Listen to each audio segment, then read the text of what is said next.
दोस्तों सोचिए, बस आपके ब्लड के एक छोटी सी ड्रॉप से पता चल जाता है कि आपका ब्लड ग्रुप ए है, बी है, ए बी है या ओ। और सिर्फ कुछ ही मिनटों में ये भी क्लियर हो जाता है कि आपका ब्लड पॉजिटिव है या नेगेटिव। लेकिन सवाल ये है, ये छोटी सी टेस्टिंग प्रोसेस एक्चुअली होती कैसे है? चलिए जानते हैं इस इंटरेस्टिंग प्रोसेस का साइंस। सबसे पहले ये समझ लीजिए कि ब्लड ग्रुप बनता कैसे है। हमारे ब्लड के अंदर रेड ब्लड सेल्स होते हैं और इन रेड सेल्स की सरफेस पर कुछ खास प्रोटीन्स या शुगर्स होते हैं जिन्हें एंटीजेंस कहा जाता है। एंटीजेंस दरअसल एक मार्कर होता है जो हमारा ब्लड ग्रुप डिफाइन करता है। ये हमारे इम्यून सिस्टम को बताता है कि ब्लड अपना है या पराया। इसी वजह से अगर गलत ब्लड ग्रुप का ट्रांसफ्यूजन हो जाए तो इम्यून सिस्टम उसे रिजेक्ट कर देता है। अब अगर आरबीसीज पर सिर्फ ए एंटीजन है तो ब्लड ग्रुप ए होता है, अगर सिर्फ बी एंटीजन है तो ग्रुप बी, अगर दोनों एंटीजन्स मौजूद है तो ग्रुप ए बी, और अगर आरबीसीज पर कोई भी एंटीजन नहीं है तो ग्रुप ओ कहलाता है। इन्हीं एंटीजन्स की वजह से हर इंसान का ब्लड ग्रुप अलग होता है और यही तय करते हैं कि हमारा ब्लड किससे मैच करेगा और किससे नहीं। अब आइए जानते हैं टेस्ट कैसे किया जाता है।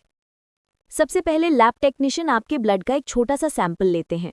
इस सैंपल को एक स्पेशल टेस्ट कार्ड पर रखा जाता है जिसमें 3 अलग अलग स्पॉट्स बने होते हैं। उन तीनों स्पॉट पर एक एक ड्रॉप ब्लड रखा जाता है।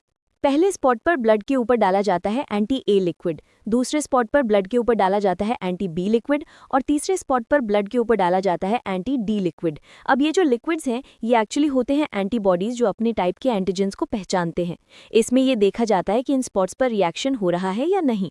अगर सेम टाइप के एंटीजेंस हैं तो वो आपस में रिएक्ट कर जाएंगे और रिएक्शन होने पर ब्लड नॉर्मल लिक्विड जैसा नहीं दिखता, बल्कि उसमें छोटी छोटी जमाव की बूंदें बन जाती हैं। अगर जमाव एंटी ए वाले स्पॉट में बने तो ब्लड ग्रुप ए होता है, अगर एंटी बी में बने तो ग्रुप बी, दोनों में बने तो ग्रुप ए बी, और अगर कहीं भी ना बने तो ग्रुप ओ कहलाता है। पॉजिटिव या नेगेटिव चेक करने के लिए एंटी डी देखा जाता है। अगर वहां जमाव बने तो ब्लड ग्रुप पॉजिटिव, और अगर कोई रिएक्शन ना हो और लिक्विड में जमाव ना दिखे तो नेगेटिव। तो ये था ब्लड ग्रुप टेस्ट का पूरा साइंस। आई होप कि मैं अच्छे से समझा पाई। लेकिन क्या आप जानते हैं कि कौन सा ब्लड ग्रुप सबको डोनेट कर सकता है और कौन सा सबका ब्लड ले सकता है? यही जानेंगे अगली वीडियो में।